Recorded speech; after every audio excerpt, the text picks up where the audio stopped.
Hi there, my name is Jamie Anderson. I'm a registered dietitian and certified diabetes educator with the Haldeman Norfolk Diabetes Program. Thanks so much for attending our Head Start to Eat Smart virtual class today. The purpose of today's class is to give you some healthy eating tips to get you started until you meet with one of our program's educators for more personalized dietary advice. So let's get started. First off, let's answer the question, what is diabetes? So essentially, diabetes is higher than normal blood sugar levels. There are many reasons why sugars can become elevated, but some of the most common or predominant reasons are related to insulin. Insulin is a hormone produced naturally in your body. One of insulin's main jobs is to help move sugar from your bloodstream and into your body's cells, where the sugar is then used as fuel for your body.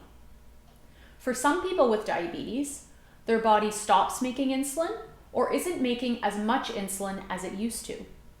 For other people with diabetes, the insulin in their body doesn't work as well as it used to. We call this insulin resistance.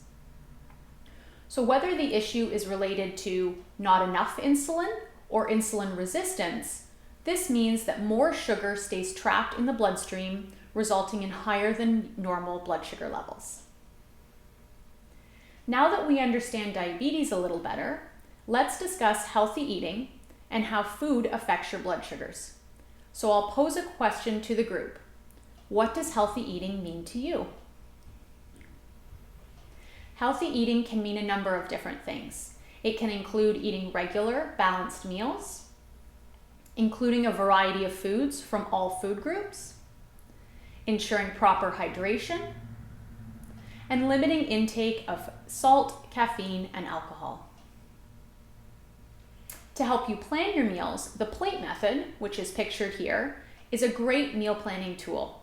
It helps ensure variety, balance, and appropriate portions at your meal. Let's take a closer look at each component of the plate method. Start by filling half your plate at lunch and supper with non-starchy vegetables. These include things like leafy greens, broccoli, cauliflower, carrots, green and yellow beans, peppers, mushrooms, etc. And half a plate is about as much as you can hold in 2 hands. These veggies can be raw, cooked, or in a homemade soup, and they can also be fresh, frozen, or canned. Just be sure that if you're buying canned vegetables to look for no salt added versions. Next, fill up to 1/4 of your plate with a grain or starch. So that might include bread, potato, sweet potato, corn, pasta, rice, etc.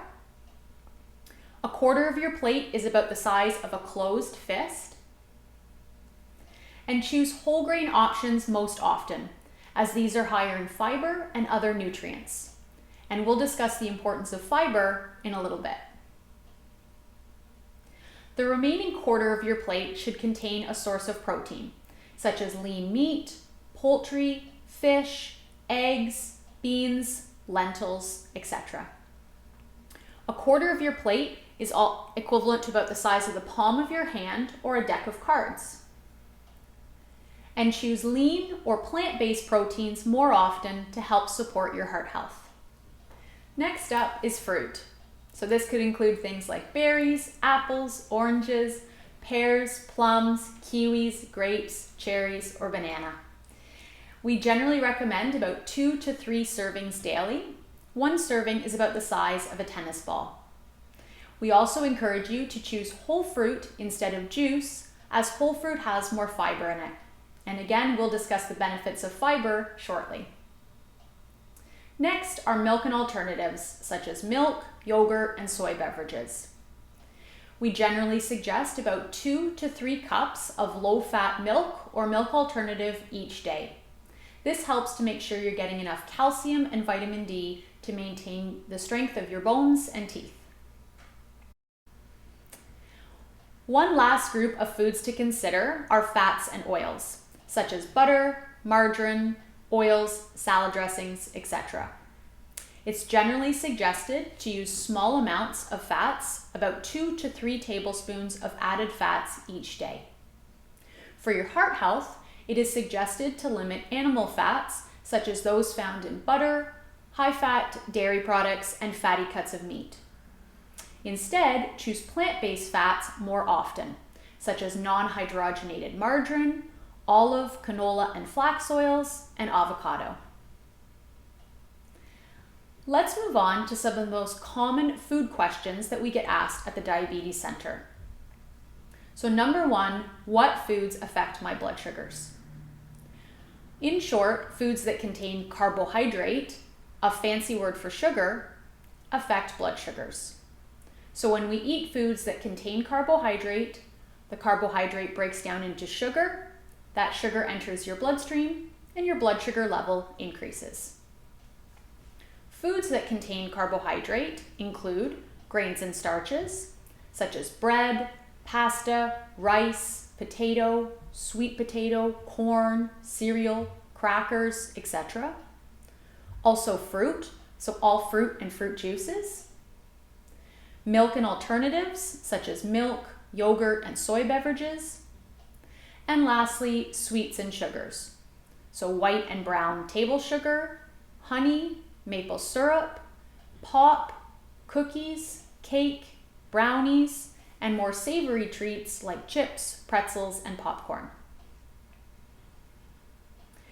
Knowing that foods with carbs increase blood sugars, many people then ask, should I avoid carbohydrate?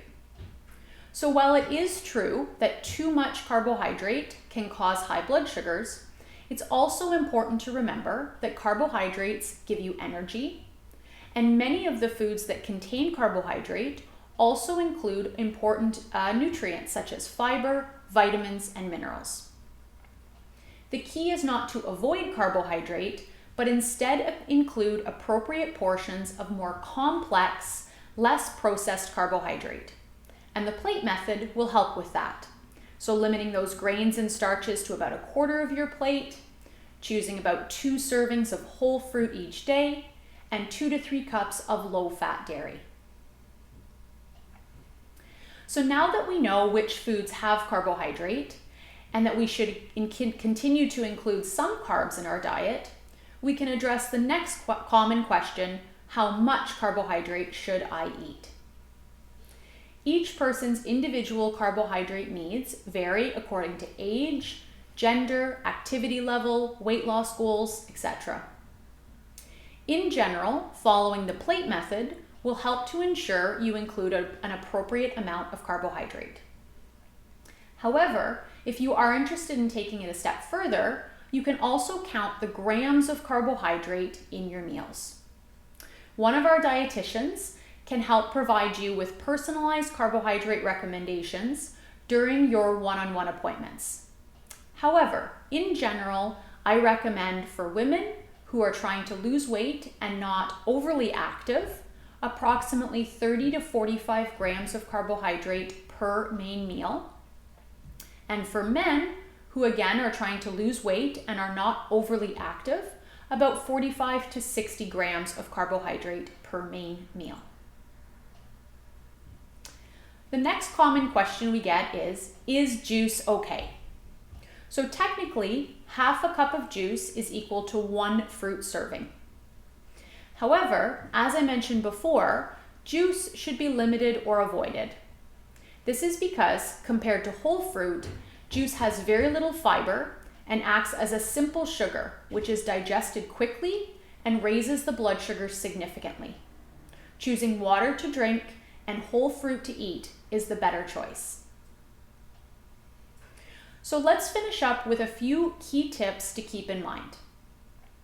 Healthy eating tip number 1 is eat 3 balanced meals per day at regular times. So that's not to say that you have to eat at exactly 8 and 12 and 6 every day, but try to space your main meals no more than about 4 to 6 hours apart. This is important because eating at regular times helps to stabilize your blood sugars and also controls your appetite. When you allow too much time to pass between your main meals, This can lead to becoming overly hungry at your next main meal, contributing to much larger portions and less healthy food choices. The next healthy eating tip is to limit sugars and sweets. So for example, regular pop, desserts, candies, jam, sugar, maple syrup, honey, etc. These simple sugars are digested quickly and significantly increase your blood sugar. In general, the more simple sugar that you eat, the higher your blood sugars will be. The next healthy eating tip is to eat more high fiber foods, such as whole grain bread, pasta and cereals, beans and lentils, brown rice, whole fruits, and whole veggies. In general, you want to aim for at least 25 grams of fiber each day. I've mentioned the importance of fiber a few times today. With respect to diabetes and blood sugar, fiber is important because it slows down digestion and therefore slows the rate at which carbohydrate is digested and absorbed into your bloodstream. Therefore, it reduces how much your blood sugar increases after a meal. Fiber also has many other health benefits, including promoting regular bowel movements and reduced risk for colon and rectal cancers. Fiber also helps to fill you up and keep you full after a meal. Feeling full from your meals is an important component of achieving and maintaining a healthy body weight. Fiber can also help to lower your bad cholesterol levels, helping to keep your heart healthy. The next healthy eating tip is around snacking. So typically, we recommend to avoid high carb snacks such as sweets or fruit at night before bed, as this may raise your morning or fasting blood sugar result. If you have noticed that your morning sugar levels are elevated, one of our educators can review different strategies to help reduce those numbers during your one-on-one appointments. Otherwise, if your meals are spaced properly, again, about 4 to 6 hours apart, snacks are generally optional based on your preference and hunger level. If you want a snack in between your main meals, you could consider lean or plant-based proteins and vegetables for these snacks. So for example, veggies and hummus or nuts and seeds. The next healthy eating tip is, if you are thirsty, drink water most often. Water helps to flush extra sugar from your body, while other sweetened drinks, such as regular pop, iced tea, and fruit juice, contain a lot of simple sugar and can significantly increase your blood sugar levels. If you don't like plain water, you could experiment with carbonated water or infused waters. The last healthy eating tip for today is to add physical activity to your life. Regular physical activity has numerous benefits, including improved blood sugar levels, improved circulation and a stronger heart, improved mood and energy levels, reduce risk of osteoporosis and dementia. Regular exercise can also help you achieve and maintain a healthy body weight. The general recommendation for physical activity is 150 minutes of moderate to vigorous exercise per week. However, we encourage you to start slowly and increase gradually, and always get clearance from your doctor before starting a new exercise routine. That concludes our session today. Thank you so much for joining in. I hope you found it useful. I will open the floor to the group now for questions.